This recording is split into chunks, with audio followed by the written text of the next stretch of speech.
Okay, guys, so I know I'm a minute early maybe.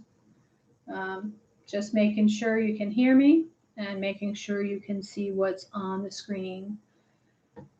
Sound check, visual check. Check, check.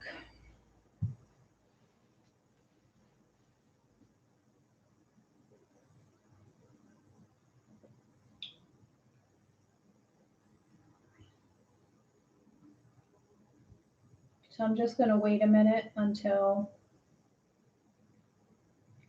somebody answers me. And I see that there are 3 people in the room. And also, wait for a few more people to show up before I start the lesson. And if it's just the 4 of us, well, then so be it. Thank you, Ragatha.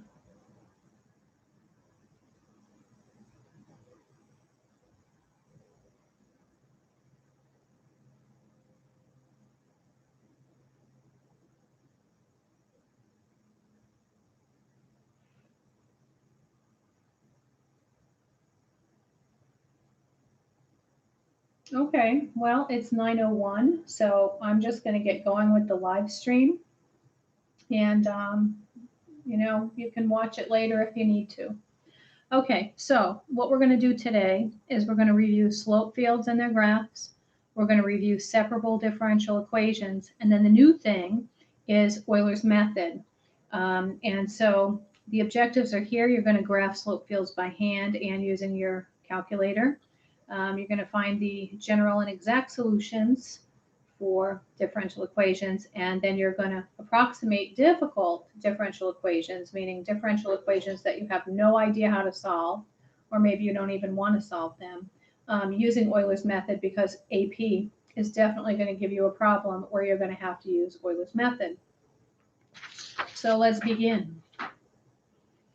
All right, so you guys all know by now, your Calc BC, that the derivative of a function gives us the slope of the function, or the slope of a line, the tangent line, to that function at some specific point. So a differential equation is just an equation that contains expressions in which the derivative appears as a variable.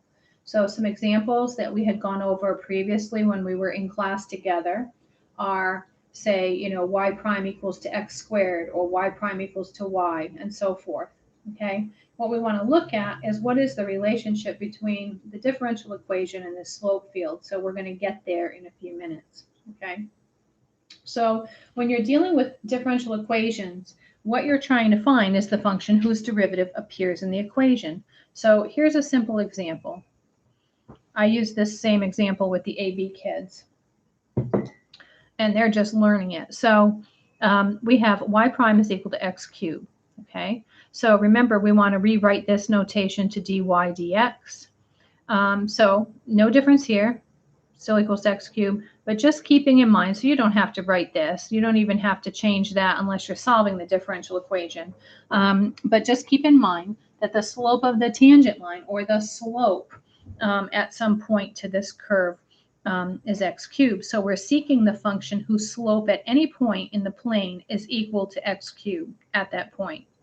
All right. So for example, for this one here, y prime equals to x cubed. If I just chose some random points, and I did, then I can choose. So I taped this. It's a little bit crooked.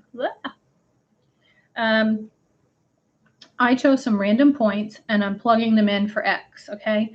Notice there's no y in this differential equation. There's a y prime, but there's not a y. So let me get some colors here. For instance, if I plug the point 1, 2 into this differential equation, well, there's no y for me to plug the 2 into, so all I can do is substitute this x value in. Well, 1 cubed is just 1. So what does this mean? It means that the slope to the function is 1. So if I go to the point 1, 2, I draw a little slope, or a little line, with a slope of 1. It's really disturbing to me how crooked this is. If I choose the 0.24, again, I cannot plug in a y value because there's no y here, but I can plug the 2 in for x, and if I cube that, then I'm going to have 8. Right, 2 cubed is 8. That's a super steep slope. So if I go over to 2, 4, which is way up here somewhere, I'm going to have a super steep slope up there. Almost looks undefined. If I choose the point -1.7 and I plug the -1 in, well, that's going to give me a slope of -1. So if I go over to -1 up 7, so that's way up here, my slope should look like this. Okay. If I chose the 0.00, so I'm going to stay on the grid. If I plug that in, my slope is 0. So my slope here is 0. If I chose the 0.03, well, guess what? The slope's still 0. So y does not have an influence on the slope in this case because there is no y variable in the expression. And because of that, because there is no y value, there's no y to plug the y coordinate into, what I know is that all along this line, x equals to 0, no matter which point I choose, all of my slopes will be 0.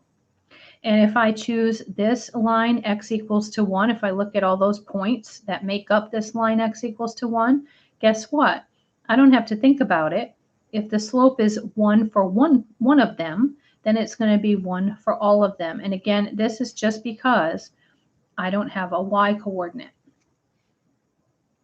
If I were to choose the 0.20, so let me put that there, 20, well, if I plug the 2 in, I get 8. So again, I had done that way up here, right? I know that all of these are going to have this really steep slope, almost looks undefined, of 8. So what AP is looking for when you have to do a slope field by hand is they're looking for consistency. So for example, if this were your question, you know, are all these vertical lines, x equals 0, 1, 2, 3, and so forth, consistent with each other? You know, they don't have a special slope. Let me turn this off. They don't have a special slope calculator and say, oops, nope, that's not a 1. That's like, you know, a half. They're not going to do that. They just want to make sure they're consistent where they're supposed to be. So this is how you graph a slope field by hand. If I chose the point, and we're going to do a couple more. Just let me do -1, 0. Well, if I pop a -1 in there, my slope is -1. So because there's no y coordinate, I know all the slopes at every point along the line x equals -1 are going to be the same. And if I plot enough of these, so if I had a huge graph paper here, and I plotted every point, then eventually a picture or a pattern would emerge. And that pattern is the actual function. Okay, so by looking at the differential equation, I may have no idea what the function is that's related to this until I solve it. But by making the slope field or graphing the slope field, I can get an idea that there's some particular solution in this family of functions. And the best one to use is the circle. So I'm going to take out the calculator, which you all should know how to use. And remember, you have a program called Slope Field. So from the mind of Mike, we're going to put in the differential equation -x divided by y. Remember, you have to use your alpha key when you're putting in a y. And, you know, again, if you look at that, if you're given dy dx is equal to -x over y, your mind may have no idea that what you're going to see are circles when the slope field appears. All right, so I'm going to view the slope field, and that's exactly what I begin to see. I see circles, right? So what I get are infinitely many circles, okay? So this is a family of functions. The equation of a circle is x squared plus y squared equals to r squared, okay? And one of these circles may be a particular solution to my differential equation. So I may not know exactly which circle is the solution to the differential equation, but what I do know is that the little slope fields, if I follow them, guide me toward the equation of a circle. So I know that my original function is the equation of a circle. Does that make sense? And are there any questions up till this point?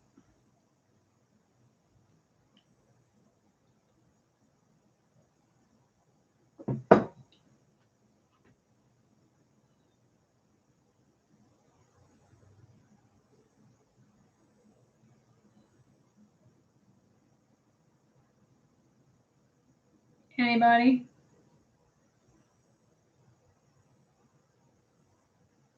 All right, then I'm going to move on. If you have a question, you know to let me know. Okay, here's another one, another example. And let me fix my focus here. There we go. Okay, so we have the differential equation 1 minus y. Now look, there's no x in here, right? So I did this on purpose. I believe we did some of these in class.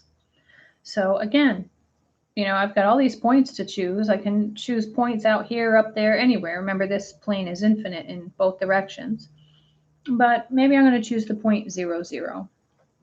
Now, there's no x, so I can't plug in an x coordinate, but all the y coordinates for all my points I can plug in. Well, what's 1 minus 0? It's 1. So it means that the slope at x equals to 0 is 1. Now, I'm not going to go up and make all these slopes 1 because there's no x, and here's why. Suppose we have the point 1, 0.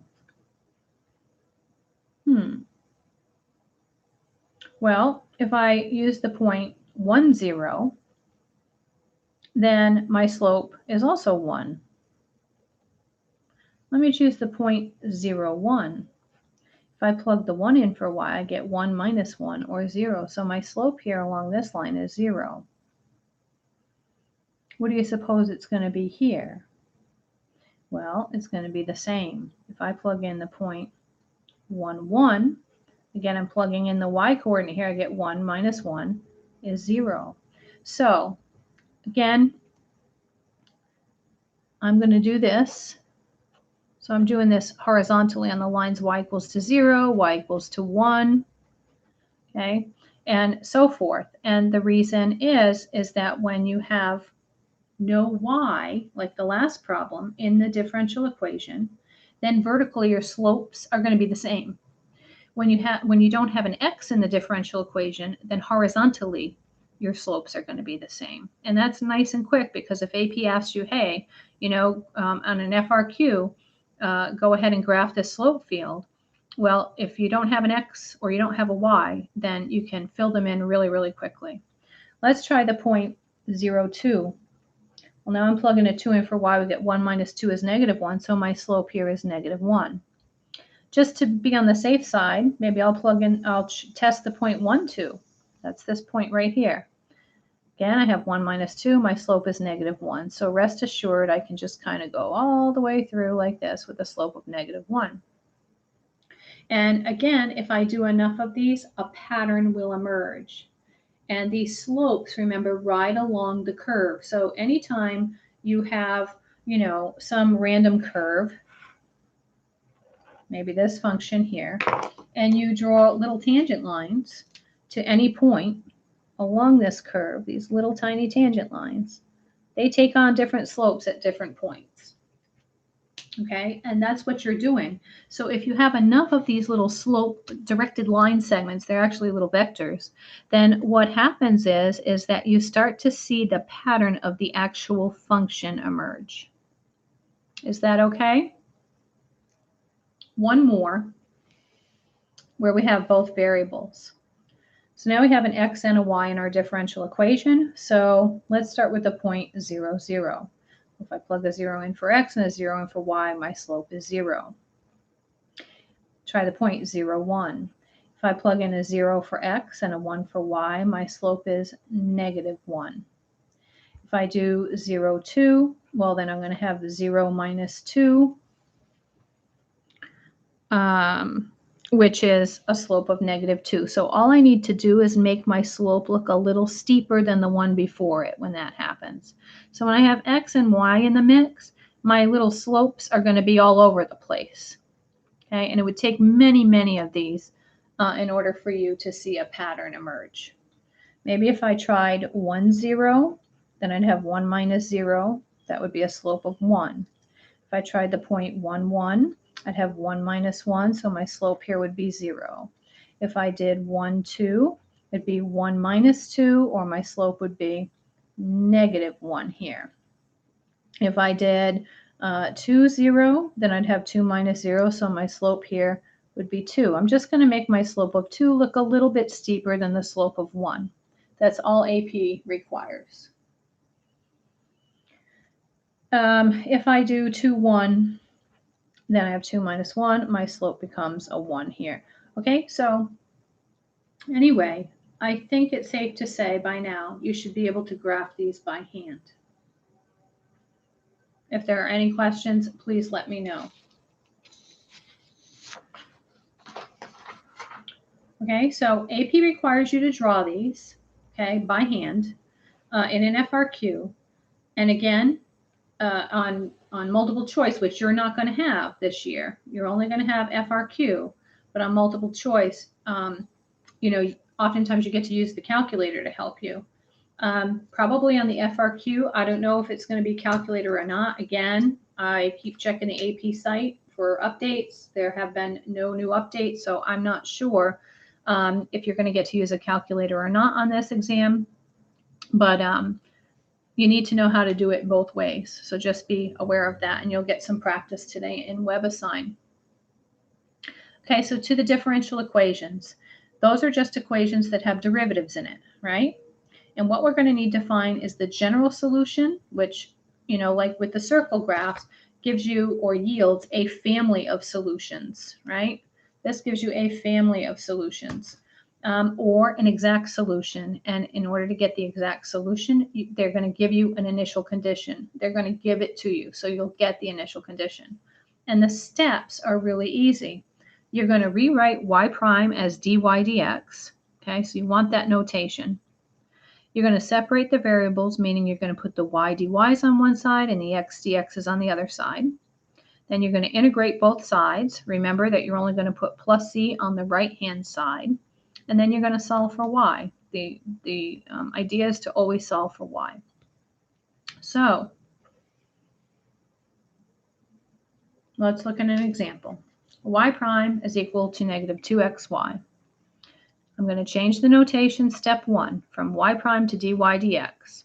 Now the rule says I need to get the y dy's on one side and the x dx's on the other. So I divided both sides by 1 over y times dy, and I multiply both sides by dx to get this equation right here. The next step is we have to integrate both sides.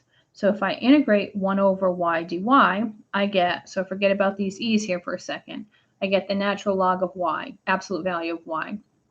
And if I integrate negative 2x, I get negative 2x squared over 2, and the 2's cancel. So again, forget about the e for a second. And so we end up with negative x squared plus c. So this integration produces ln absolute value of y is equal to negative x squared plus c. Okay, and the idea is that to get rid of the natural log, we have to exponentiate both sides, right? Or as you guys call it, we have to e both sides. So that's where my little e's come in. Okay, so I'm exponentiating both sides. And remember that the exponential and the logarithm are inverses, right? So they undo each other. So this becomes a 1, and you're left with absolute value of y. Now this one we want to be careful with. What we have is e to the quantity negative x squared plus c. Okay? And by rules of exponents, what that means is that we've got, you know, a to the m plus n. And we know that we can rewrite this as a to the m times a to the n. So that's what we need to do. So all I did was rewrite down here e to the negative x squared times e to the c. And remember, you have to show the greater. I'm going to let a equal e to the c. And then I'm going to commute that a. Instead of writing this times a, I'm going to commute the a to the front.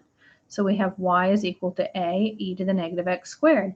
And this is the general solution for that differential equation that we started with. In other words, this function here is the function I would see in the pattern of my slope fields. Is that okay?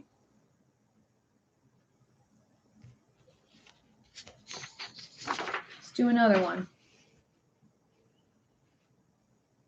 This is already in dy dx form. So I'm going to multiply both sides by y cubed, or 2y cubed, I guess. And I'm going to multiply both sides by dx. Okay, so that's a point probably for AP. Then I have to integrate both sides. If I integrate the left side, I'm going to have 2y to the 4th over 4. When I integrate the right side, I'm just going to integrate term by term. So I have x cubed over 3 plus 4x plus c. Don't forget that plus c. Hi, Frank. And remember, the goal is to solve for y. So I'm going to clean up this left-hand side and write it as y to the 4th over 2 is equal to, and you can leave it like this. You can write it as 1/3 x cubed if you want. They're the same thing. Now, I want to get rid of this 2. So I'm just going to multiply through. So remember, when you're multiplying by the reciprocal or dividing, you need to do it to every single term on both sides of the equation. Rather than going through all that work, I'm going to say that y to the 4th is equal to 2 times 1/3 x cubed plus 4x plus c. And remember that if I were to distribute this in, 2 times c is still a constant. So you don't have to, you can write it as 2c. They wouldn't knock you for it or anything, but you don't have to. And at this point here, I need to solve for y. So to get rid of this 4th degree, I need to take the 4th root. So y is equal to the 4th root of said mess. And that's it. That's the general solution to that differential equation. All right, and you can put that on your calculator to kind of see the pattern, but this is the graph for which you would find going through those, or you would see those little slopes up against. Here's one with an initial condition. So again, they're going to give you that initial condition. We have a differential equation. We have an initial condition. Okay, so the first thing I need to do is I need to rewrite this as dy dx. Now remember that e to the x minus y can be written as e to the x over e to the y, right? Rule of exponents again. I'm going to separate my variables. E to the y dy is equal to e to the x dx. And now I'm going to integrate both sides. And I get e to the y is equal to e to the x plus c. Now I have to find this constant. In other words, we're looking for an exact solution.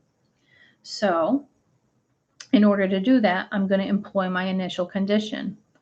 E to the 0 is equal to e to the 0 plus c. Well, those are going to cancel. So it looks like c is equal to 0. So for my general solution, thus far, what I have is e to the y equals e to the x, because the c is 0. I'm going to move to the side here because the legs of this new computer are driving me crazy. With keeping it as 2c, help in finding the exact solution. It's going to be the same no matter what, believe it or not. Okay, a constant times a constant is still a constant. So you're going to get the same answer. So now I have to solve for y, right? So to undo e, I have to take the log of both sides. So ln e to the y is equal to ln e to the x. And again, by rules of exponents and logarithms, we can write this as y ln e is equal to x ln e. And don't forget that the natural log of e is equal to 1. So those are going to cancel. Well, they're not going to cancel. They're going to become a 1. So what we get is y equals to x. And so this is the original function, okay? And this differential equation, if we generate a slope field, would show this pattern, that the pattern looks linear, okay? And it would be the line y equals to x. It's cool stuff. Are we good on slope fields, do we think? Are we good on differential equations? So you had that last year, you had it again this year as a review, and you're having it again now. So are we good on those things? Are there any questions? Anybody? Gosh, there's only 7 of you in class today. Everybody else must be sleeping. I can't think of another teacher who would be crazy enough to hold class at 9 a.m. Okay, Rukatha, I'll take your word for it then. Okay, let's do Euler's method, because this is not an AB topic, so chances are you probably didn't learn about it last year. It's only tested in BC, and it's very, very important. It's going to open up at around 10-ish or something, I think, Charlie. So Euler's method. AP loves to test on Euler's method, and we're going to use Euler's method when we cannot solve a differential equation.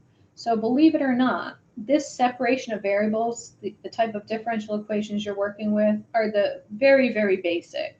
And in fact, they only give you ones or differential equations that will work in the homework.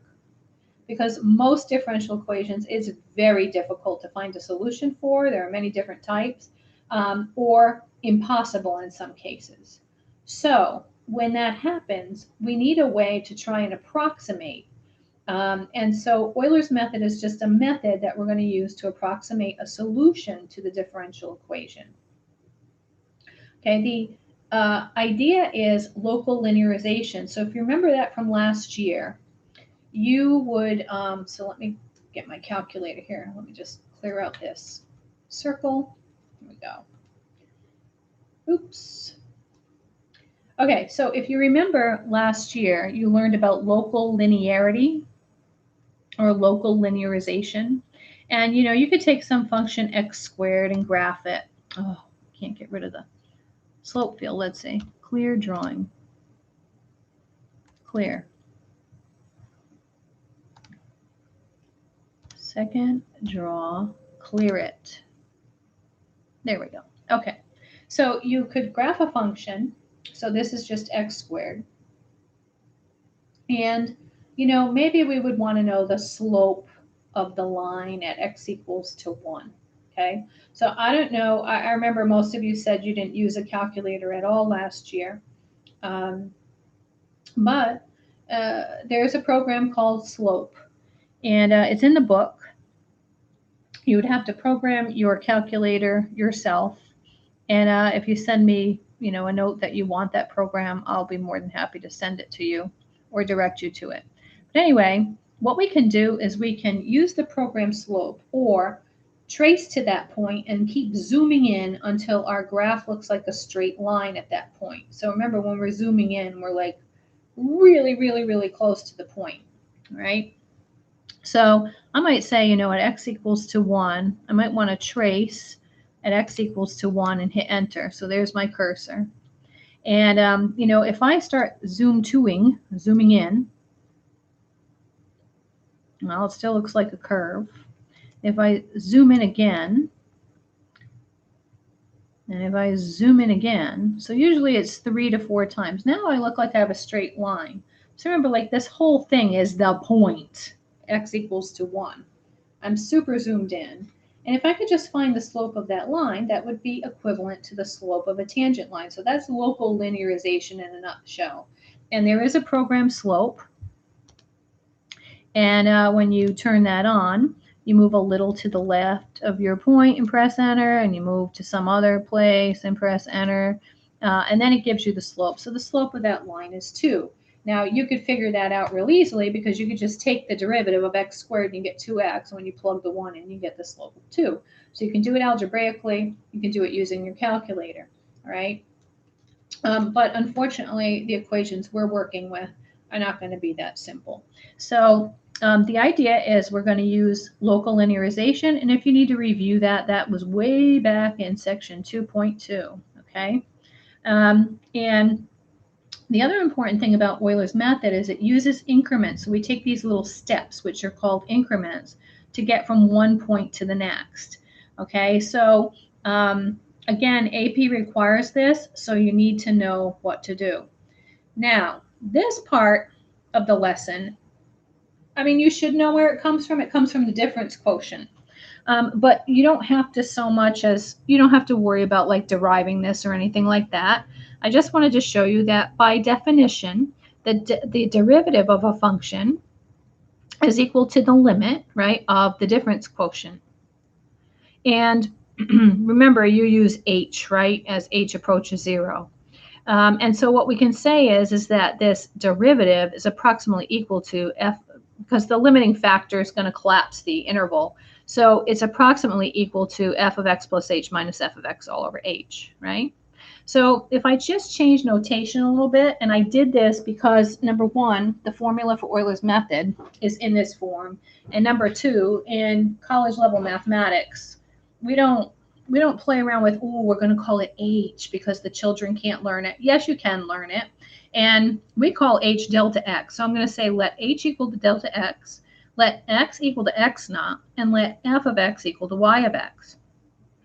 If I do that, and replace this thing here in green, so I did green matches with green, I have f prime of x is going to change to y prime of x naught, because I'm replacing the x's with x naught, okay, is approximately equal to, now this is f of x plus h, becomes y of x naught plus delta x. So I'm replacing the x with x naught and the h with delta x.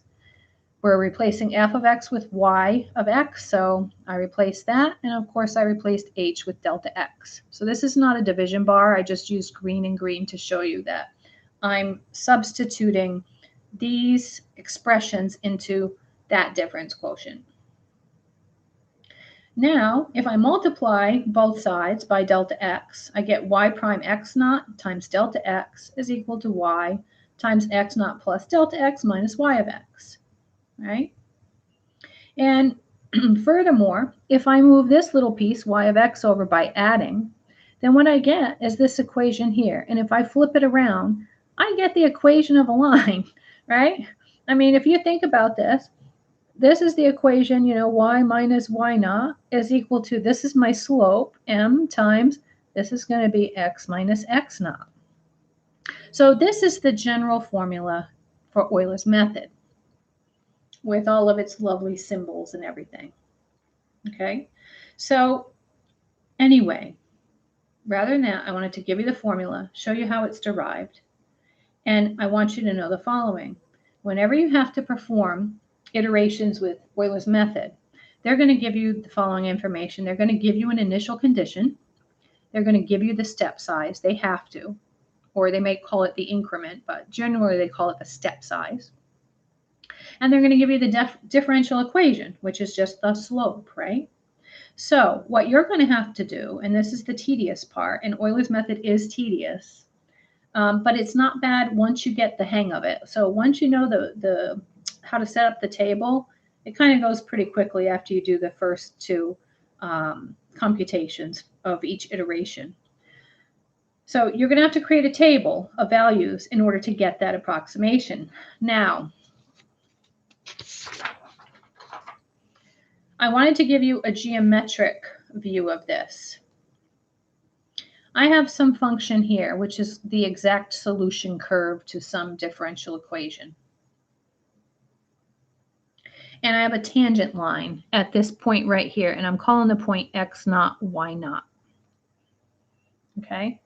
And, you know, I may want to, you know, approximate. Maybe this is some really difficult function, and I may want to approximate what the slope is of this blue function at the point x naught, y naught. And of course, we do that with a tangent line, right? So what we do is we move over this teeny tiny, like really small, like, I mean, my next point is really like this close, this teeny tiny little step or increment. So if this is x naught and I move over delta x, that's what I'm calling it, then this becomes the point, the x coordinate, x naught plus delta x, right? So I decided to call it x sub 1 to make it easy rather than writing all this jargon out. But anyway, what we're doing is we want to go from here to some point really, really close to it. And we do that by taking a step. So this delta x is going to be called the step size. So here I take a tiny little step over. Remember, the bigger the steps, the more inaccuracy you're going to have. So it's really important to take little tiny steps. But again, they're going to give you the step size, so you have no control over it. And usually it's a very small number. Okay, so if I want to get to this point here on my tangent line, I just take a tiny little step called delta x over, and I go up and I find my point. And so I'm going to call this is x1, y1. What I've just done is created a segment, a tiny little segment with coordinates x naught, y naught, and x sub 1, y sub 1. Okay, and guess what? This is a line. The segment, right? I can use the equation of a line. So just like I did a minute ago, I'm going to write it out using these two terms here. And so point slope formula, equation of a line.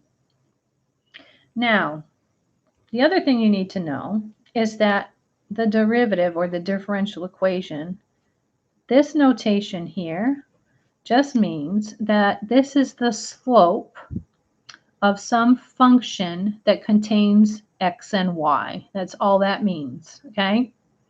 So I don't know, I could say dy dx is equal to negative 2xy, and there's an x and a y. Even if there's not an x or a y there, like we saw with the slope field, it's still a function of x and y. We're using the coordinates x and y to plug in. So this is my slope here. And this x naught minus x1, or x1 minus x naught, is the step size. Okay, so this is my delta x. How do I get from here to here? I subtract. How do I get from here to here? Right? Remember that if I want to know this distance, I would do x naught plus delta x minus x naught, and those of course would cancel. So the length of this horizontal segment is delta x.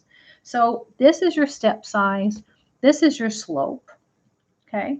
So what I did was I changed this to delta x here, and I left this here, meaning that it's the slope. And I replaced x and y with x naught and y naught. Okay, because why? I want the slope of the blue curve at the point where x is equal, well, x is equal to x naught, right? So at this point, x naught, y naught. So that's all that means. And then guess what? I could repeat it. I could start here and take a tiny little step over to get to this point, and I might call that x2, y2, and I could repeat this whole process. So again, you're not going to have to do all of this. It's a lot of work, but I just wanted you to be able to see that, you know, I'm moving further and further away of my original point, right, of inquiry here.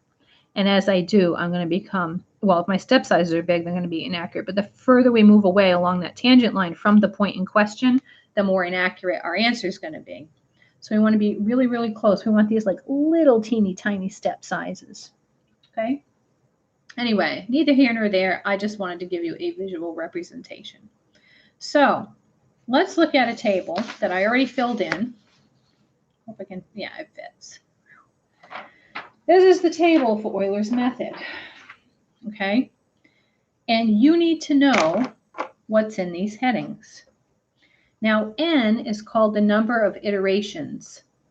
Super important, because you don't know how many iterations it's going to take you to get what you need to get to. Okay, so your columns always need to look like this. The first one is n, the number of iterations. The second one is xy. Well, you're always going to start with iteration 0, meaning you haven't done anything.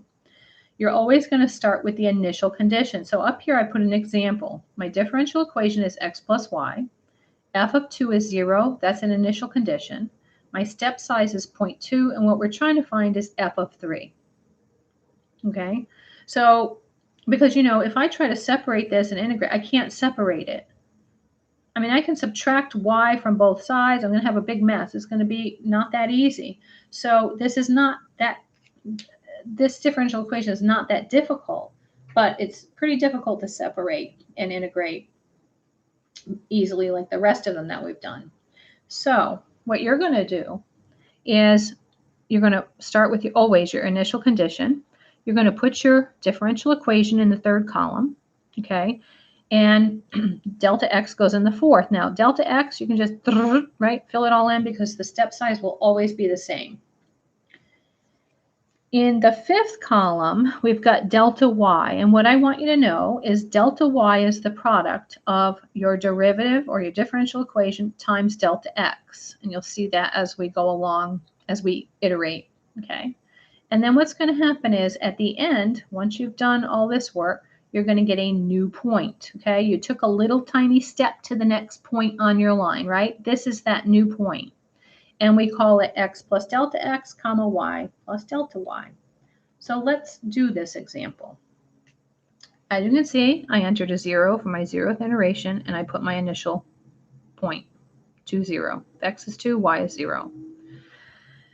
All right, so in this column here, it's dy dx. So since my function is x plus y, that means all I have to do is add these two together. So 2 plus 0 is 2. Okay. My step size is 0.2, and my delta y is this times this. So it's 2 times 0.2, or 0.4.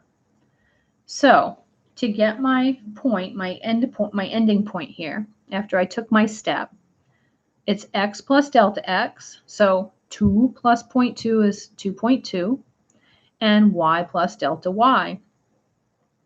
Okay, so that's 0.4. because y was 0. So here's my y and my delta y. So 0 plus 0.4 is 0.4. And I'm done with that step, or I'm done with that one, that row. Is that okay?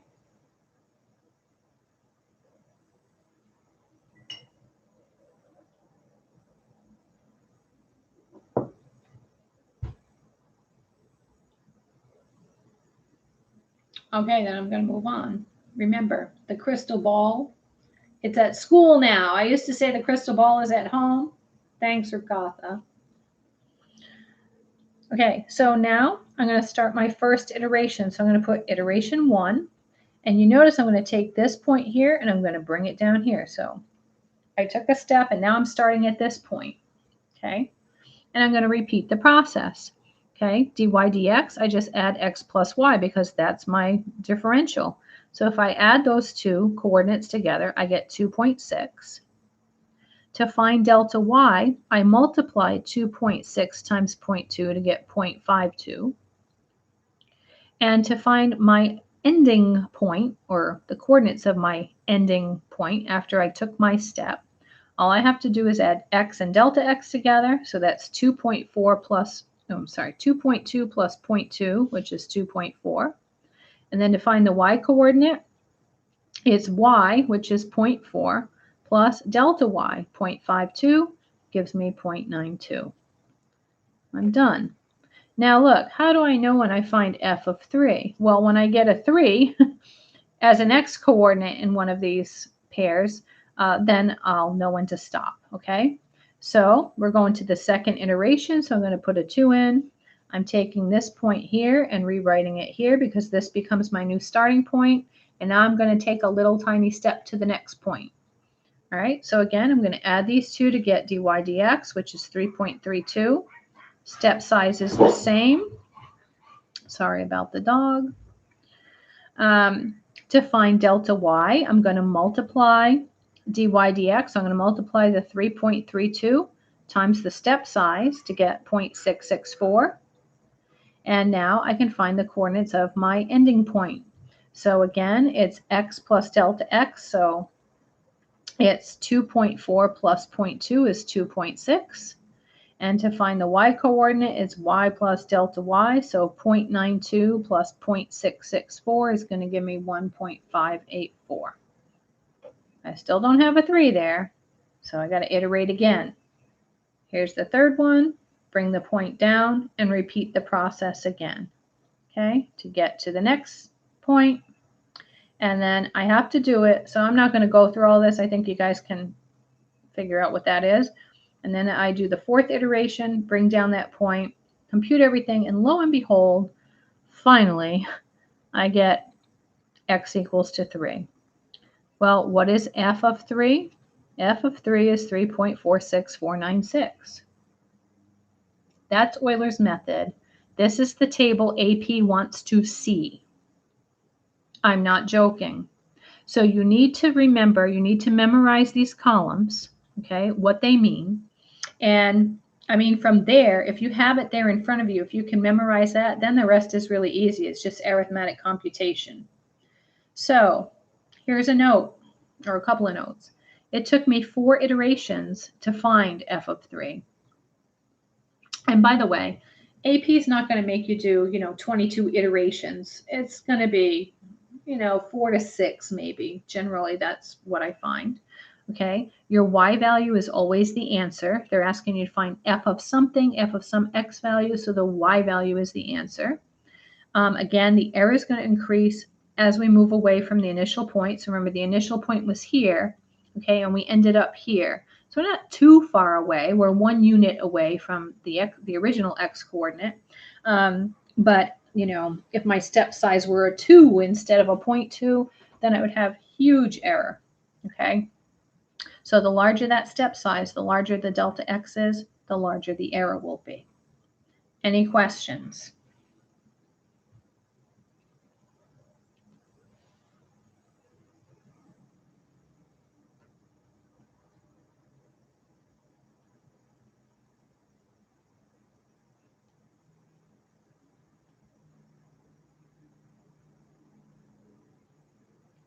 Rukatha, I think you're the only one on here. I think everybody clicked to come into the room and then went back to sleep. Hi, Indu. So do you agree Euler's method is pretty simple?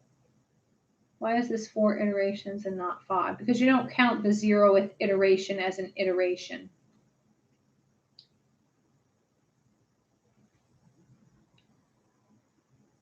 Just like you don't count the 0th derivative as a derivative because you're not taking a derivative.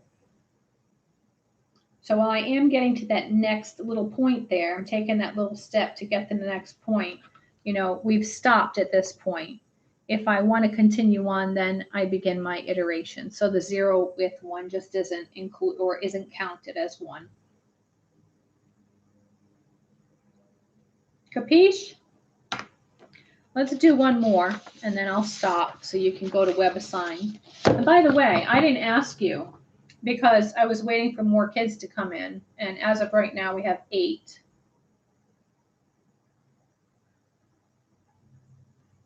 Good question.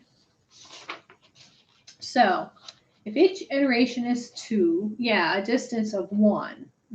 Right. We went a distance of 1. So we went 2, 4, 6, 8, but the initial step was there. So I see what you mean.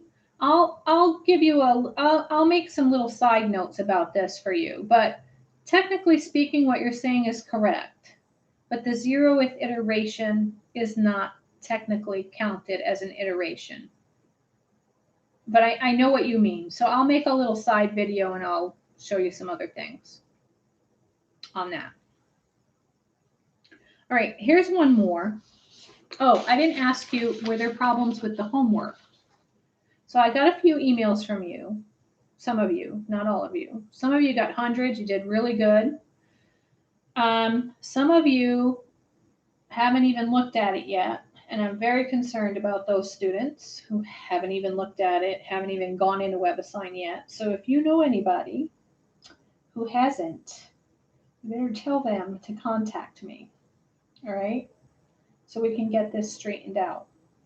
But were you all good with your homework? Was it pretty easy? Just say yes very quickly, please.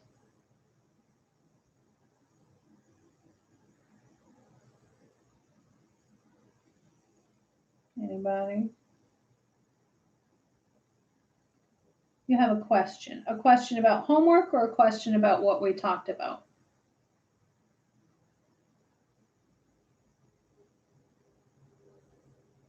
Number 6. Okay, so let me write these down.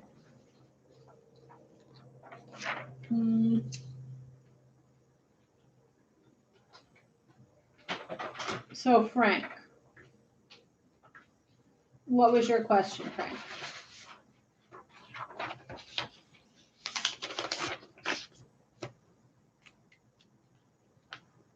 So BC, we have number 6.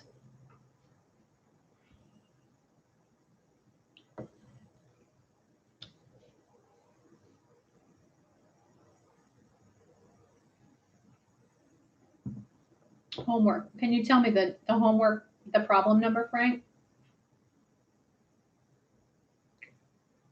Yeah, Indu, can you just give me the problem number? No, don't ask later. If you just give me the problem number, then what I'm doing for the kids in pre-calc, and I'm just going to do the same for you guys, is I'm making quick little videos on solving it, and I'm posting them. So I can do that. You know, a lot of times kids don't come to office hours or whatever. So if I'm not doing so, Indu's number 6. Okay. And Frank, so if you can just give me the question number, and by the way, you guys can just send me a remind if ESBI's down, but preferably ask the questions. Don't ask in WebAssign. Just ask on ESBI or remind. Just send me the problem number, and I'll do a screen recording. I can do a recording with both my screen and my webcam, so I can have the problem up on the screen for you to see in the video, and then as I'm working the solution out, you can see that too. It's kind of like a split screen.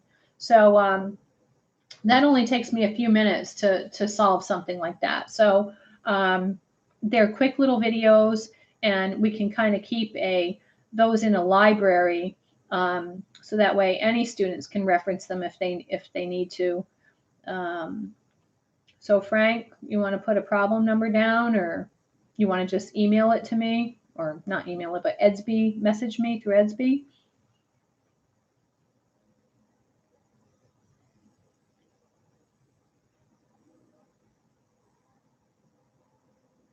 And by the way, Indu, is number 6 from the newest homework or oh, Indu, let's see, find the nth Taylor polynomial. So that was from the last homework, right? So from the prior.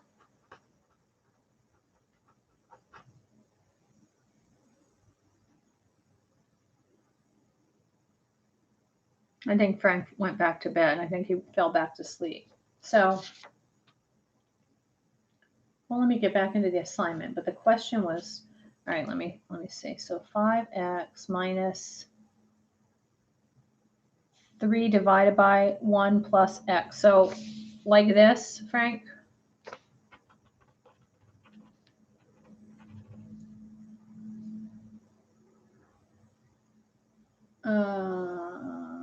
What should say the cube root of x? Oh, Indu, you're talking about the one that you first stated, right? Find the nth Taylor polynomial centered at C, that one? That's okay. I have the number, so that's not an issue. I can go and look at it. It was a Maclaurin polynomial. Okay, so I'll find it, Frank, and I'll go ahead and do a solution. If you have any questions to that follow-up video, then I'll be, just send me the question, and we'll work to get that taken care of. Oh, 5x minus, it's hard to type, huh, online. 5x minus 3 over 1 plus x. Okay, so that's the one. It was a 4th degree, so n is equal to 4. Okay, all right. So let's do one more. And again, if any of you are on here and you have questions from the last homework, you can either just type the question number into the chat right now, or you can send it to me via EDSB or Remind, and I will get right on the ball with that. My response time has been incredible, if I must say so, to the kids and the parents.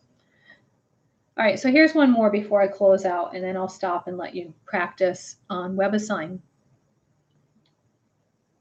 We have the differential equation y prime is equal to y, the initial condition y of 0 is equal to 1, and delta x equals to 1, and we want to find f of 2.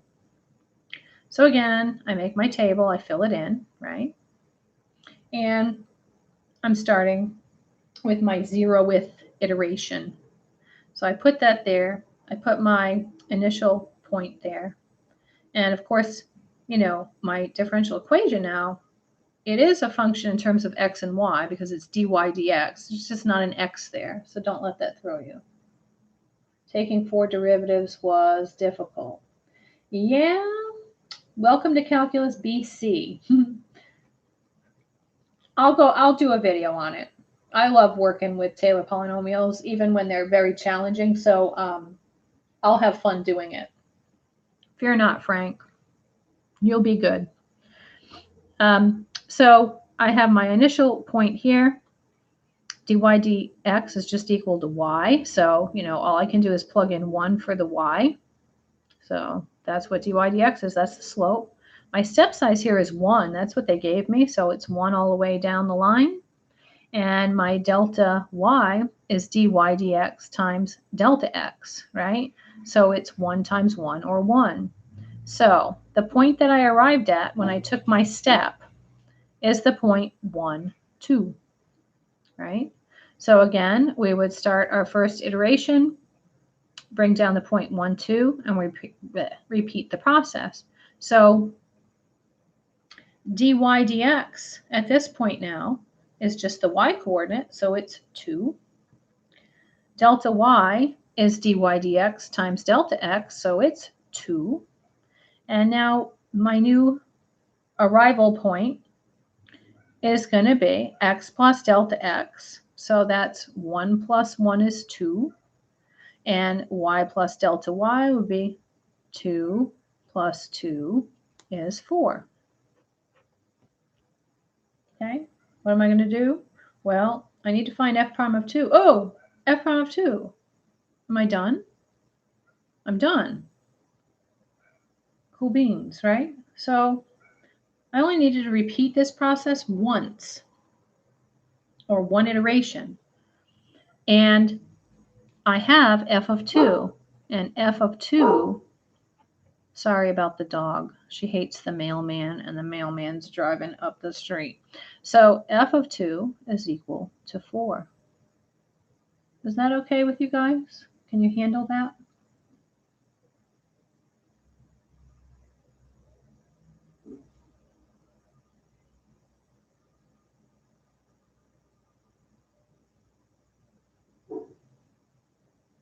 Okay, so this is what I'm going to do. I'm going to end the live stream. You guys will go to work in WebAssign. And while you're working in WebAssign, I will address the questions that you had on the previous homework and post them directly to Edsby for you. How does that sound? Does that sound good? Graham, why are you in here? You do not belong in this class. You need to leave. And if you come in again, you're going to be removed. You are pre-calculus. And while I don't mind you learning calculus, you're not to be in this class. You're to be in your class. Capiche? All right, you guys. So good luck with the homework. I'll start making videos to address your questions. And I hope you have a great rest of your day. See you later, alligators.